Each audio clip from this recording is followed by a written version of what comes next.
welcome to Two Girls in a Pod. I'm Sharon. I'm Christy. Today we're going to do a follow-up to our fear and anxiety. This one is fear and anxiety finding our voice. Because, one of the things I have found is oftentimes fear, some of the fears that we have, or a lot of the fears that we have, actually come from us not speaking our truth or living our truth. It's the words or the actions that we've taken on from other people, their opinions. And we talked a little bit about that people form an opinion about us and they make that their truth. And it's sometimes based on such a small amount of what they really know about us. And then we take that truth, their truth, make it our truth. And then we kind of stumble through life, always feeling like, we're afraid of this or we're afraid of that, or we don't live up to our potential. And, oftentimes we'll see this in little kids. If a little kid starts getting the reputation of, oh, he's just a bad kid or she's just a bad kid, and then pretty soon they start being bad and they start taking that persona on as their own. We call it the self-fulfilling prophecy. If you hear something enough, then you start to believe it and you make it yours, even though it's not yours. Once again, that is somebody else's opinion that shuts down our voice. And so that's kind of the premise of this podcast today, is to talk about how do we get our voice back? How do we speak our truth? How do we tell our story? And I don't care who it is. And Christy and I were talking about this. I don't care who it is. I don't care if you're a billionaire or you have $2 to your name. I don't care if you're a man or if you're a woman. I don't care, whatever it is. We as humans will have anxiety about something. Not all anxiety is bad. Sometimes we have anxiety because it propels us to do something that we're maybe have we're a little leery of, but then, we have those anxieties and it can be very helpful for us. But a lot of us worldwide have anxiety that's a little more than that anxiety that propels us. It's once again those thoughts that we carry of other people, and then we live our life based on that. And it can come from as far back as your childhood, and just there's certain things that you come to believe about yourself, I think, because of your parents and things that you see about them and the way that they live. And like you always hear the thing of some of the old sayings, like the apple doesn't fall far from the tree. Yeah. And I think that, so then you start to believe some things about yourself that maybe aren't necessarily true. Maybe there are things that you outgrow or things that you didn't realize that you could do. But because of what you believed how you were raised, maybe you didn't think that you were capable of those things. But I think as time goes on, you can start to realize your power to change things. Exactly. And I think it's interesting because, because I grew up, like I said, I have 5 brothers and 5 sisters. And when you grow up in a school system too, there's already the reputation of the one ahead of you. And I often hear that even with my clients. Oh, my sister was the smart one. Oh, my brother was the athletic one. Oh, this and oh, that. Well, I wasn't any of those things. And a lot of times the reason you weren't those things is because you would have anxiety about meeting those expectations of those other people, even though it's not about those expectations of the other people. It's about if you're going to do something, you do it for the way it makes you feel. But we have this pressure. We have all of these things. And Christy and I we love the LA Dodgers. And so we were very happy. We got to go see them play the Rockies last week, which was really amazing. And we were talking because their relief pitcher, I guess he's not the relief, he's the closer of the game. And he talked about the pressure and the anxiety that he has. And it's that pressure of other people. Instead of just going out and doing your best, there's all this pressure from people. We saw that in the Olympics, that pressure, that anxiety that's coming because there's pressure all around us to excel, to be better, to do this. And the problem is, it's not our expectation. We're allowing all these pressures and to tell us and to dictate what is our best. Which fills you with more anxiety. Exactly. And the truth of the matter is our best should be our best. One of the things I talk to my clients about is people have anxiety about failure, but they also have anxiety about success. Because with success comes more pressure to be better and better and better. Not necessarily by the person. The person will put that internal drive in them, but oftentimes it's coming from somebody else. And one of my clients I'm working with, we're talking about what is success. And within the infrastructure of the company she works for, it's about money. Money becomes that thing. But one of the things we talked about was her measurement of success is her interaction with people, empowering women, and what that brings to her family and to her relationships. That is successful for her. It doesn't mean that the higher ups are going to agree with that success thing because it's not about money. And that's what we have to understand is, and we've been working on this with her, of what is your success, not what is somebody else's success. Because as soon as she took on the thing of somebody else's success, she starts to shut down. It starts to impact her. But the truth is she's already known what her success is, but she allowed those voices to get in her head, which then created all this anxiety of, oh my gosh, it becomes a thing of, no, I'm supposed to be doing this. This is what success looks like. And then it starts eating away at us. And then we start shutting down. So we have fear of success. But I always tell my clients, I don't use the term failure because I don't believe people fail. I believe every single thing we do in life is practice. And I always tell them, when your kid was first learning how to walk, and I was thinking about that because our goddaughter is walking now and it's amazing to see. And we went with her and she gets up, she walks 2 or 3 steps, she falls down. We don't all sit there and look and say, she's a failure. Look, can't even stay up on her feet. Come on now. No, we understand that she's going to get back up and she's going to practice it and she's going to practice it till she masters it. So for all of you out there listening today, remove that word failure because it's not about failure. It is about you practicing to get to the next spot. It is not about you failed because we teach that. Oh, somebody's a failure. No, somebody's a failure based on somebody else's opinion. And it's not failing. It truly is practicing. When we fail a test in school, we don't just say, okay, well, I'm a big failure and go on to the next thing. Might as well not. But some people do because they take that. I tell the kids I work with, homework is just practice. Everything you do is practice. When I have my kids who have anxiety about going to the next grade, if they're going from elementary into middle school or middle school into high school, or even if they're going right into first grade, they get all that anxiety and people aren't going to like me. They don't know what they're supposed to do. And I always remind them, you were in first grade once and you mastered it. You were in middle school and you got through that and did okay. High school is no different. We're all just practicing in life. We're practicing in order to be a better version of ourselves. Or that's what we should be doing. Is our practice should be about a better version of ourselves, not a better version for somebody else. And I think that's where a lot of anxiety comes from, is just that whole thing of, am I going to meet somebody's expectation? Are people going to love me? Are people going to like me? But I think if people could just realize that the biggest and best contribution you can make to making the world better is just giving it your best, just doing what you can do. And sometimes you don't know what you can do until you try something new. Mm-hmm.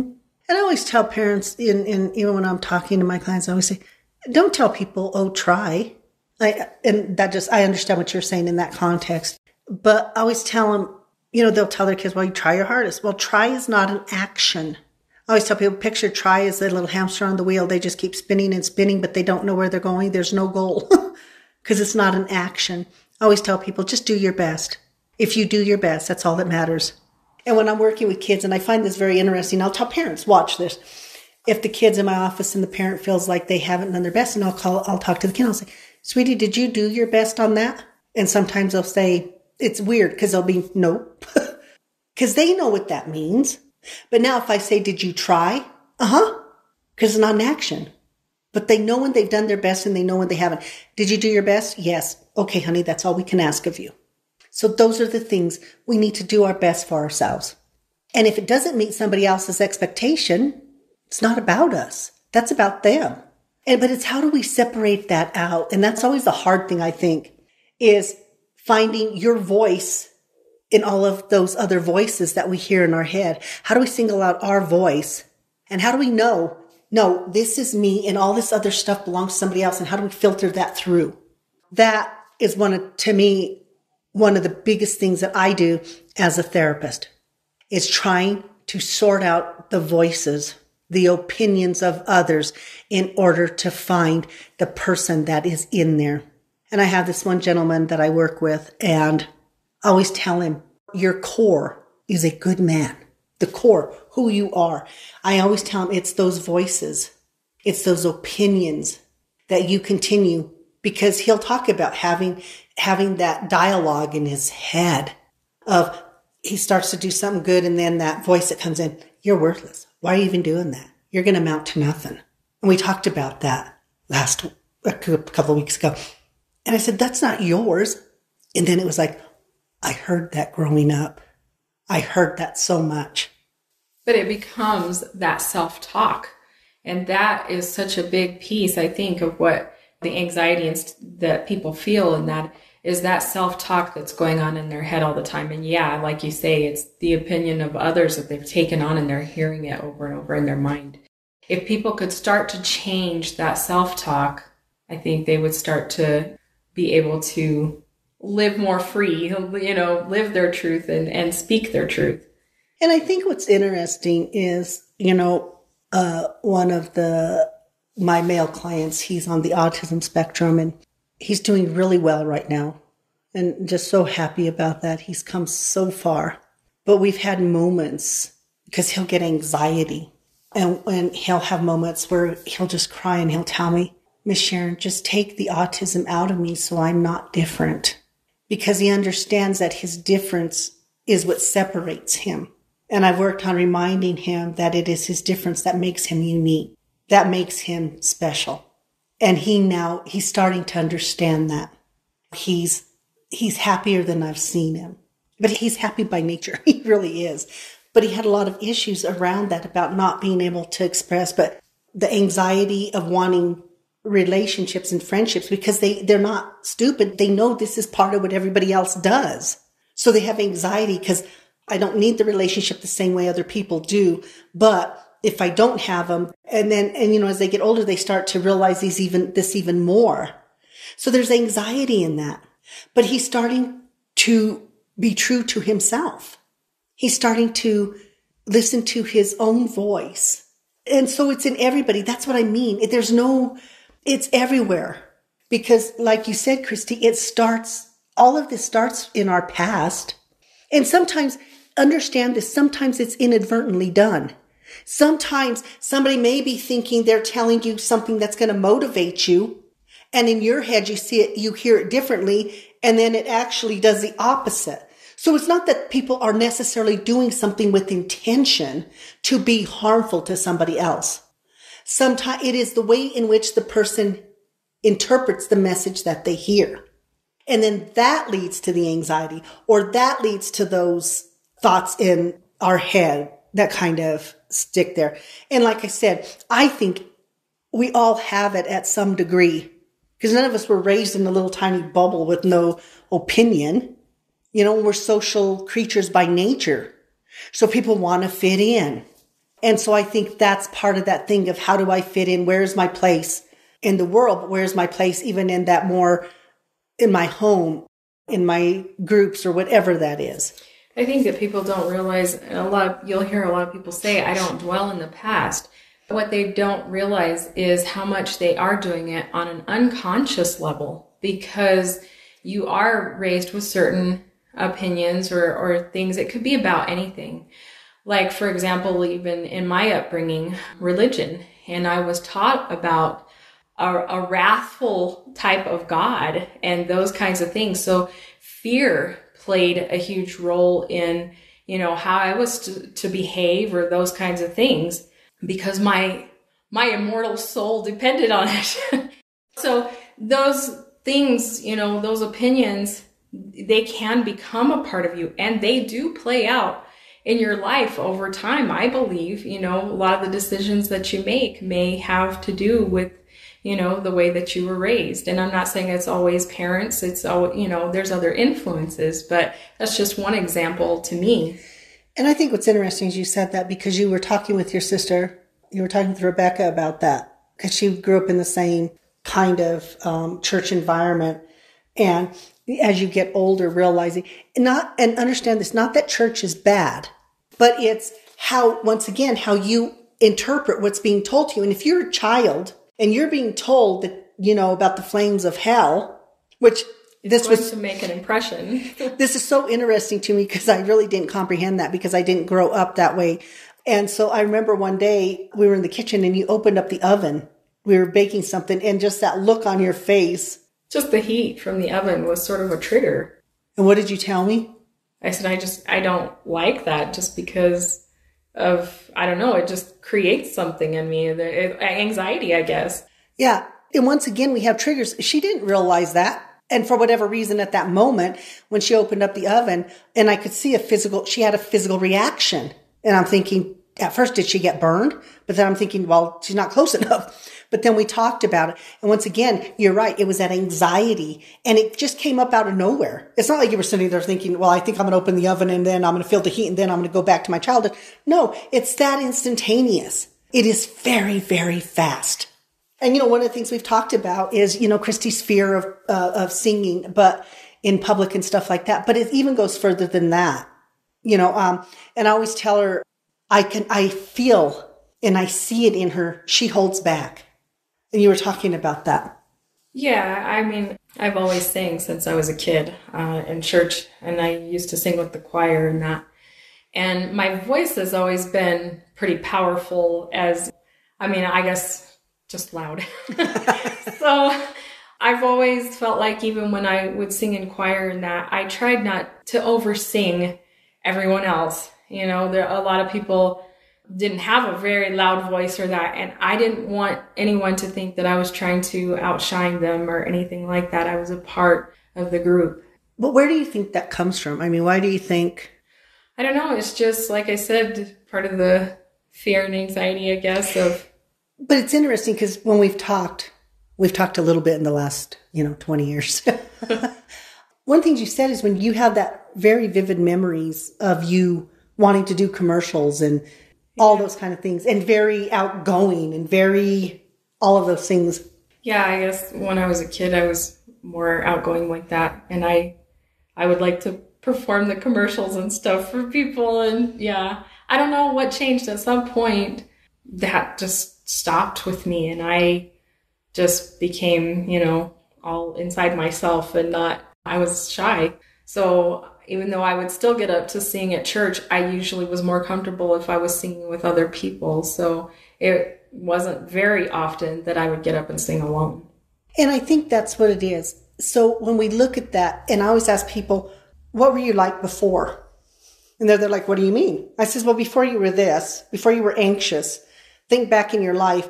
And oftentimes they'll say, well, I was carefree. I just did things. I was fearless, or whatever those words are. And even like with you, we're fearless. You had confidence. Yeah.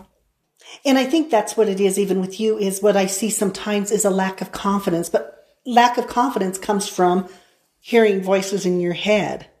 Do you know what I mean? Yeah. And, it's interesting because we try to be as organic as we can. And, I told Christy, I said, even in our podcast, there's anxiety. Yes, I feel like I'm about to get on stage every time, so. But it's not only that. There's anxiety about what do we talk about? How do we talk about things? Even Christy had anxiety about, well, because of your job, what do we share? That creates an anxiety because we want to be as real and as open as we can because it's our story, it's our truth. But there is anxiety of not wanting to offend anybody. We're talking about the people that we love. I always tell people, we will never make everybody happy. There's a good chance we're going to offend one person or two or three, who knows. But the thing is I hope that people understand that what we're doing here is never about being offensive to anybody. We're talking about our experiences. We can only speak of that. Each one everybody has their experiences and they should always be honored and respected. Okay. You're going to have experiences that I may not have any knowledge of or anything like that. And that's okay. But it's never about being offensive. It's not about that. And it's about how do you navigate your story, your truth, and still be respectful of others. I was like, Christy's nodding. She forgets. We're not. You got to love it. So that's kind of, that whole premise of how do we, like I said, speak our truth and get rid of the anxiety around speaking our truth too? Because when we when we do our narrative, how do we do that? And I think when I tell people, we have to speak our truth and stuff like that, that never means being mean or tearing down other people or doing stuff like that. I'm not about that. Christy's not about that. We really do believe that the thing that we do or the things that we should do, and once again, this is us, is do our best to uplift people, to be there when we can be for people, and at the same time taking care of ourselves and doing those kind of things. That I think is important in speaking our truth too, is not compromising who we are at the core of who we are. But once again, you have to find your core because it gets lost sometimes. And I always tell everybody's just doing their best. People are muddling through life.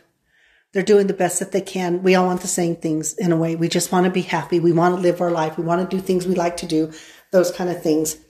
And sometimes, once again, stuff just gets in the way.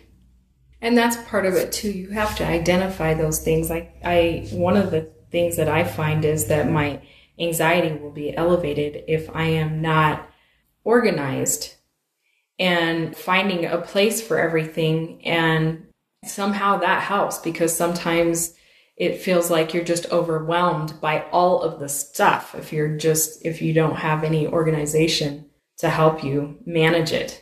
That's a really good point too, because we're not minimalist, but we don't have a lot of clutter in our home. If you go into my office, there's not a lot of clutter. And at my other job, I used to share space with some people. And when I invite people into my space, I really invite them in. But I always keep my office is very organized. That's just how I am. And I do that for specific reasons because of some of the disorders that I treat. I want to minimize the stimulation so that people don't get overstimulated. My office is very much created to create a calm feel for people. But when I used to share my office, I would go in and I would be there like, wow, is anybody in here? And then I found out that one of the women who was sharing my office, it almost created anxiety in her because I don't think she felt like she could be comfortable in my space, even though that didn't come from me. You know what I mean? That was the perception she had. And it really wasn't. Like I said, when I invite people into my space, this last week, my nephew's girlfriend used my office. She's also a therapist. And I don't care. When I open my space to you, I really open my space to you.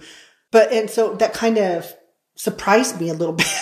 But once again, we don't have clutter. And we realized when we had we moved our storage into our garage, that would it would create anxiety in me. And I think it plays on you without you even realizing it. I know it does. I mean, once you get things straightened out and put away and organized the way that it should be, there is such a relief that happens. And you don't even realize it was weighing on your mind the whole time. I have a couple of clients, one PCS, and she's there like before she did that, she would be a little anxious. And I said, and we talked about decluttering. So they did. And she says, oh my gosh, she goes, how do you not realize there's a tie-in to these things? And decluttering with her has made a huge difference. My other one, they just moved, so they're not unpacked yet. And I can tell if there's this elevated anxiety in her. And it's because I go in and I'm overloaded. And when we get overloaded, that anxiety kicks in. And in order to change it, you do have to do baby steps, because if you leave it that way for a long period of time and that anxiety continues to build, you have to literally get yourself out of a rut to make it change, because you get used to seeing it there all the time and you just don't want to even deal with it. You just want to walk away from it. But if you'll actually go, and even if it's just one section that you work on or whatever, and you get that part taken care of, that's where it starts. And even if it takes you time, Maybe it's something you can only work on the weekends. Once you get it to where that it needs to be, you just realize what a relief it is. You said something interesting when you said about walking away. We're talking about clutter, so to speak. But how many times, like you said, baby steps and identifying it, how many times people don't realize that they walk away from their anxiety because they think that if I address the anxiety, I'm going to have more anxiety, which sometimes you will have more anxiety. But I also tell my clients, sometimes we have to kind of get through the muck before we get to the other side. And, that's the whole thing. We have to do those things. But I always tell them, it might be a bumpy journey, but you're going to really like the end result.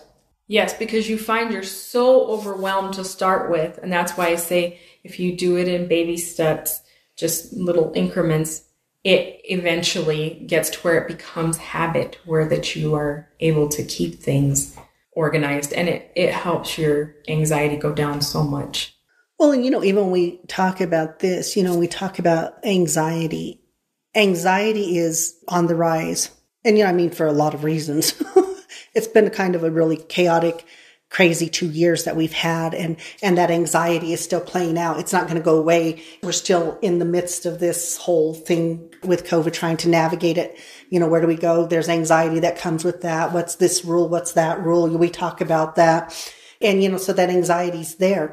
But people can kind of pinpoint that anxiety. So it kind of is like, oh, yeah, I'm anxious because, of the COVID, and it's almost like that's an easier anxiety for them to deal with. But there's those other things oftentimes from our childhood because of the relationships we have with those people or wherever it came from, that what we do is we walk away from it.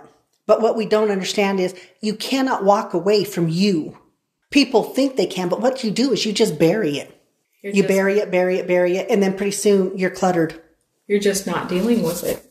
And walking away from it is only a temporary fix. Exactly. And unfortunately, it's not one of those fixes, like you said, that's going to be a long-term thing. And I tell my clients, we do things in baby steps. Everything's about baby steps. One of my clients, he has a little bit of anxiety, so some PTSD, doesn't go out too much and all that. And I'm always telling him, baby steps, baby steps. But I'm really impressed with his buy-in to the therapy to work on that PTSD, which it has those anxiety components, and stick with it. And I'm truly grateful for all of my clients because I truly feel like they're invested and getting to be on this journey is always an honor. And I'm always grateful for it. And I'm always grateful that we can see those baby steps and happening. And then we get to see bigger and bigger things. And it's always such an honor for me in that aspect. So one of the things is today we're talking about fear and anxiety. And y'all know, any of you who listen, y'all know that Christy's biggest fear or one of her biggest anxieties is singing in public or talking in public. Which, once again, nobody sees her, but that anxiety, though, is there. So today, Christy's going to work baby steps, overcoming some of that anxiety. And so she's going to actually sing a song. This is not her song. This is actually Killing Me Softly by the Fugees. So all the credit goes to them. She's going to just sing it, and I hope y'all enjoy it. Strumming my pain with his fingers, singing my life with his words, killing me softly with his song, killing me softly with his song, telling my whole life with his words, killing me softly with his song. I heard he sang a good song. I heard he had a style. And so I came to see him and listen for a while.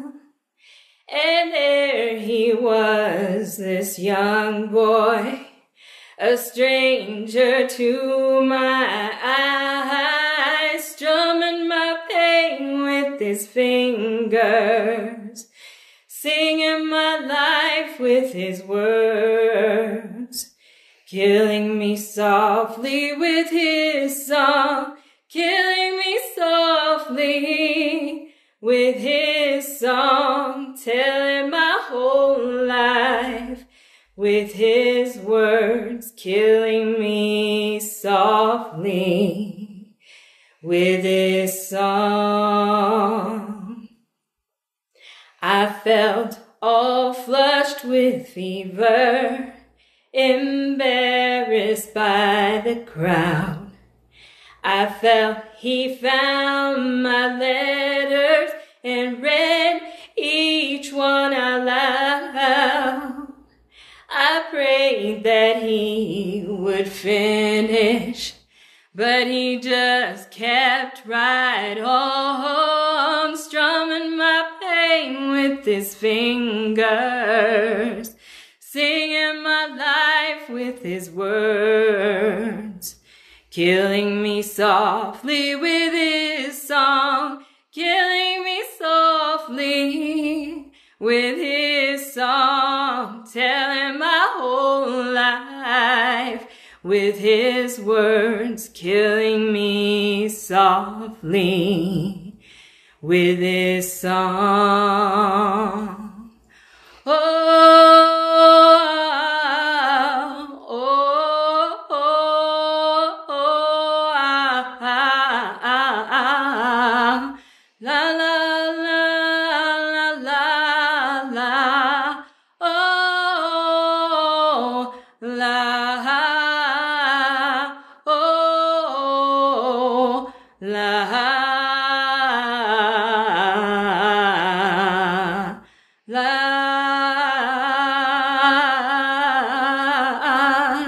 Strumming my pain with his fingers, singing my life with his words, killing me softly with his song, killing me softly with his song, telling my whole life with his words, killing me softly with his song. So, where was the anxiety level on that? On a scale of 1 to 10? Well, lots. Nobody could see the tremors that are happening, but they're there. So, and we talked about the song and talk about anxiety. If you were that person in that song and you felt somebody was talking about these letters and all of this stuff, the anxiety, she talks about the embarrassment and stuff like that. So it's basically a song that really does have anxiety in it when you look at it, that thing of that whole emotional range in it. Yeah. And it definitely has that. I don't know what happens, but at that moment, I find that I become emotional. So it just, I don't know, it's just the nerves, I guess, that I shake and... Is it that, or do you actually, is some of the emotion, the song itself, when you sing, is it the emotion of the song that you are feeling as well? Occasionally, but that's not usually it. It's usually the anxiety is just overwhelming. So do you feel like this is a baby step? It's a part of the process, yeah. I mean, definitely for me, we've mentioned in some of the past ones that I got to perform the national anthem at a local soccer game here in Springs. And that was the biggest audience I'd ever performed in front of. I believe they said there was like 3,000 or 4,000 people there. That was such a neat experience for me, even though I had such anxiety up to that point. But after doing it, I was so happy that I did. And that's usually how it works out. But it's just getting to that point.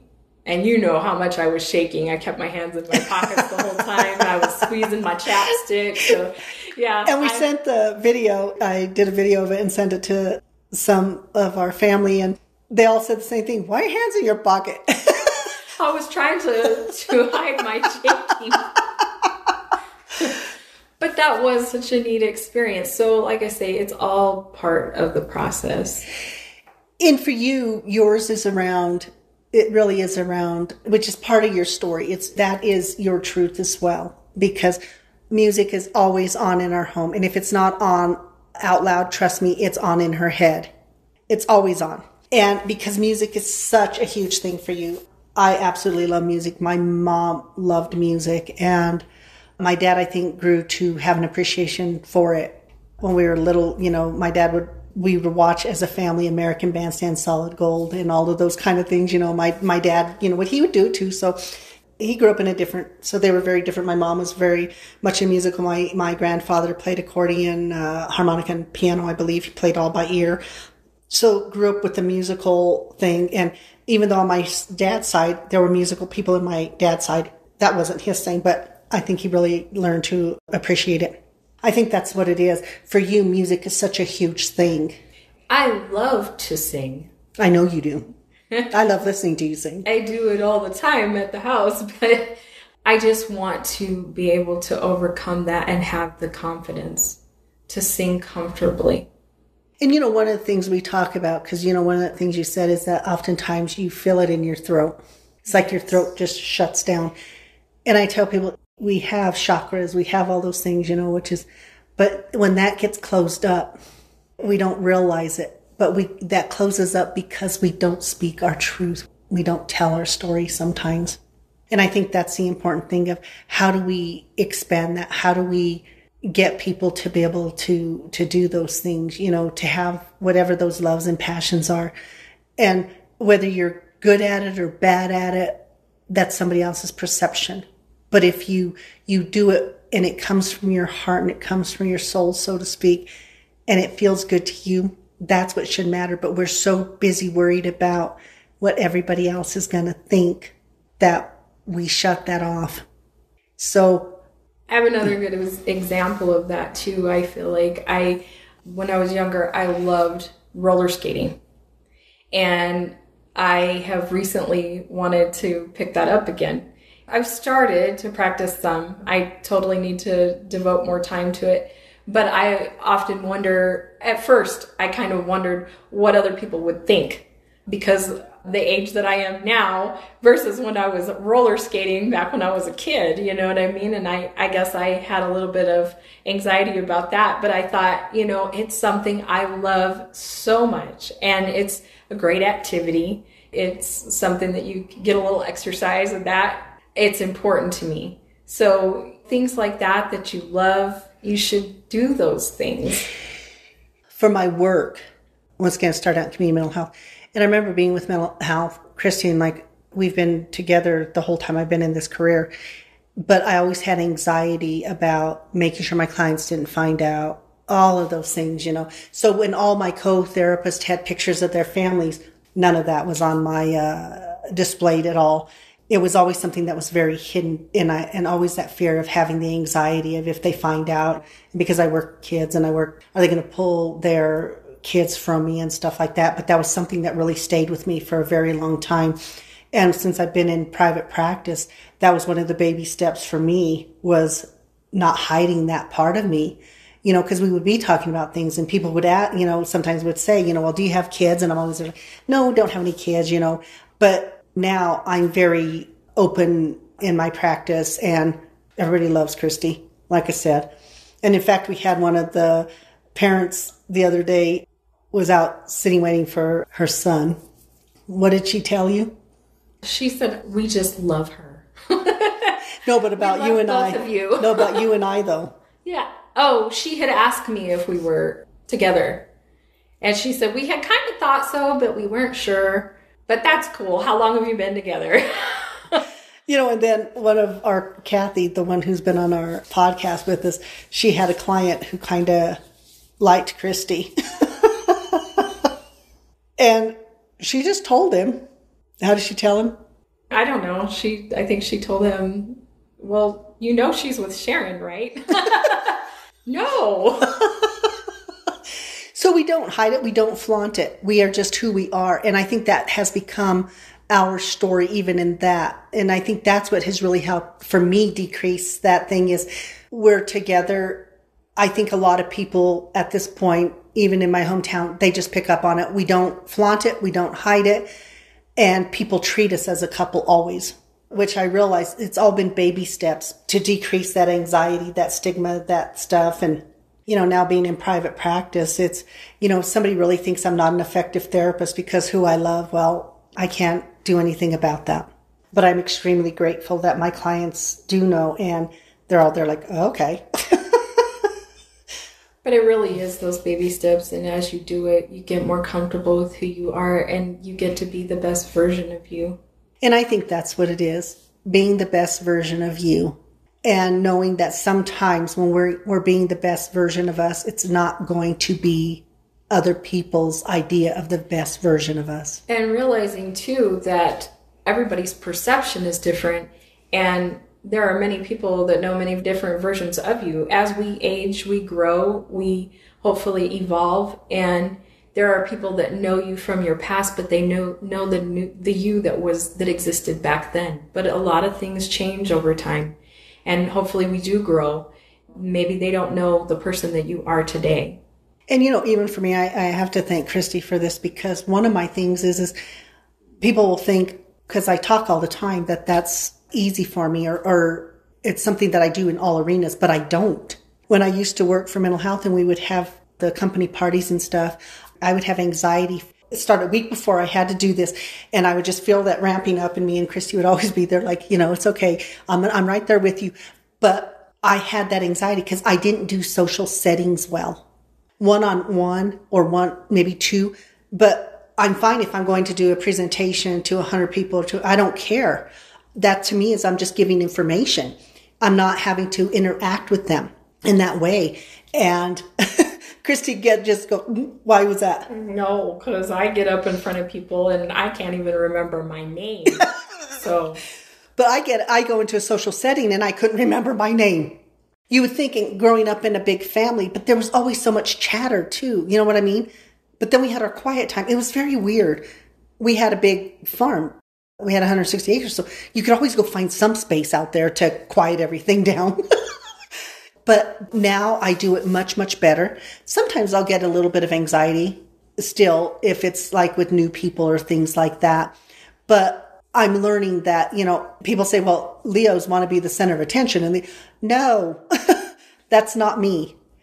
So even like that, I had to find my truth even in that, because I remember even being little, people saying, oh, and Leos are this way and Leos are that way.